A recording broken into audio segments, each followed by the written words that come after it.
পরগনা আছে, উত্তর চব্বিশ পরগনা আছে, হাওড়াতে আছে, বিভিন্ন জেলাতে আছে, ছড়িয়ে ছিটিয়ে আছে।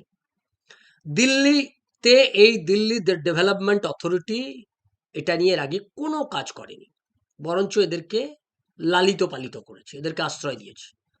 বাংলাদেশ থেকে আসা সব অনুপ্রবেশকারী রোহিঙ্গা যারা এসছে তারা এখানে এসেছে, ঘরবাড়ি বেঁধেছে, সরকারি জমি দখল করেছে, এদেরকে বসিয়েছে, ভোটার লিস্টে নাম তুলেছে, এদেরকে ভোট দিয়ে ভোটে জেতার জায়গা তৈরি করেছে। এই কাজটা কিন্তু কংগ্রেসের জামানা থেকে শুরু হয়েছিল, সেটাকেই এখন বয়ে নিয়ে চলেছে রাজ্যে রাজ্যে, কোথাও তৃণমূল, কোথাও আপ, বিভিন্ন নামে কংগ্রেসেরই যে ন্যারেটিভ সেটাকেই এরা এগিয়ে নিয়ে চলেছে।